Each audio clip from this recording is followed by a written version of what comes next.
From Anshe Sfard Beth El Emeth Congregation, it's time to take 10 Minutes for Torah with Rabbi Joel Finkelstein. Welcome to our discussion of Parshat Acharei Mot, overdoing it. We know that this week's Parsha says that if Aaron wants to come into the Holy of Holies, he can do that, but he has to go through various ceremonies. And there's a debate as to whether he can come anytime he wants to as long as he goes through these ceremonies, or that he can only do these ceremonies really on Yom Kippur. The trick is he can do this anytime, but it's really just on Yom Kippur because it's on Yom Kippur that everyone is fasting. So the people whom he's representing, they're atoning for their sin, so there's no sin, so then he can walk in clean of sin, everything's atoned, everything's covered for, and then he atoned for himself, his family, and with that, and only with that, he can then walk into the Holy of Holies. However, the Parsha is called Acharei Mot Shnei Bnei Aaron. It's told that Moshe told Aaron the laws of Yom Kippur and going into the Holy of Holies only after the death of the sons of Aaron. In other words, the sons of Aaron apparently went into the wrong place. They came too close to the Holy of Holies, and they died. So if Aaron doesn't want to have that fate, he needs to limit his entry into the Holy of Holies to Yom Kippur, the Day of Atonement. However, says the Ktav Sofer, the Chassam Sofer's son, he says, wait a second. The Talmud in Yevamot says another reason for the death of the sons of Aaron. There are many reasons that are given. He focuses on this one. He says, wait a second. The Talmud there says, Shalo hayu lahem banim. They didn't have any children.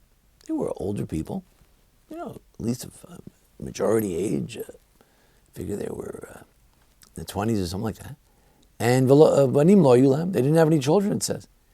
So that was their sin, that although they did not have children. So Ktav Sofer says, let me think about that. They didn't have children.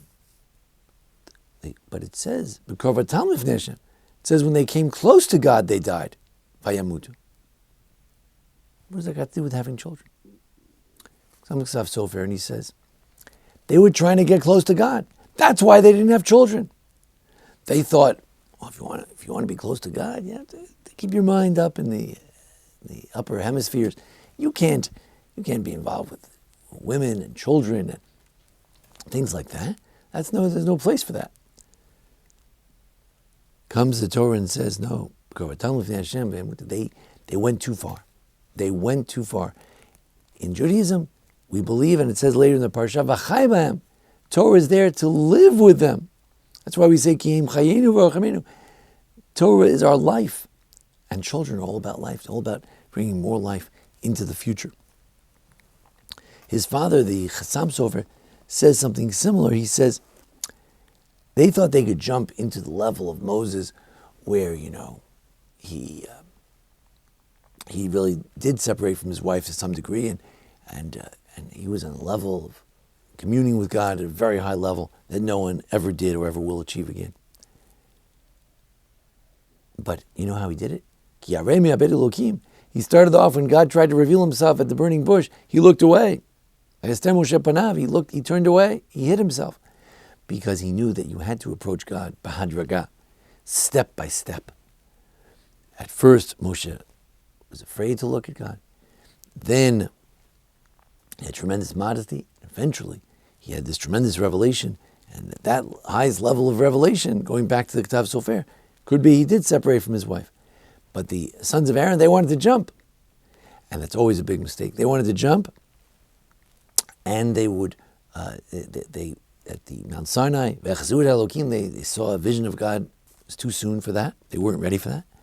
And here, they couldn't wait for the Moses and Aaron, their father and uncle, to pass away so they could take over. They wanted to. It wasn't just that they were mean-spirited or inconsiderate of their parents or their uncle, but rather that they couldn't wait. They were so excited about the holiness that they would achieve, reaching that level of Moses and Aaron.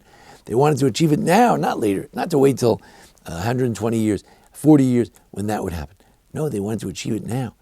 There's a famous Hasidic idea that when you're given a ladder to jump all the way to God, you can't skip any steps. You have to take the ladder. You have to go up. There's no No skipping steps. Parsha asserts that the Torah is meant to be life-affirming, to make more life, more children, more enjoyment of life, and not the opposite. And the sons of Aaron, in this monastic sort of turn, Vayamutu, they died, they perished from that. But Korvatan, that specifically because they were trying to get closer to God, that's not how we get closer to God. We get closer to God through life, through experiencing life. That's how we get closer to God. In fact, many have pointed out that the Shir HaShirim is a model for the loving behavior. The Yael Ziegler has a beautiful article on the Gush publications where she says that the Song of Songs shows you, and Rabbi Akiva, in affirming the Song of Songs as the Holy of Holies, he says, what's the Holy of Holies? To recognize that it's through the human relationship and the metaphor of the human relationship and understanding what a human love is that we can then climb to the love of God. They had to go step by step. The first step is the love, yes, between people. Loving your neighbor. Loving the wife, it's the greatest neighbor, the greatest friend. And then from there, and only then, can we step on to the level of the Holy of Holies. They wanted to go the other way around. They thought they'll live the monastic life and then they'll jump right to the love of God. No, there's a loving relationship here on earth that comes first. It's v'chai b'hem. This week of the Yom HaShoah, on the day of the remembrance of the Holocaust, we say to each other as follows, that as Jews, yes, even after the Holocaust, we have to commit ourselves even more to Torah and mitzvos. But that doesn't mean that we jump to some monastic level. No, in the contrary. We have to be committed to family and children and growing Jewish community and teaching our children, passing on the message, and telling the story of destruction, but also the story of the Jewish people, the strength of the Jewish people, and the Torah of the Jewish people, and the teachings of the Jewish people throughout the ages.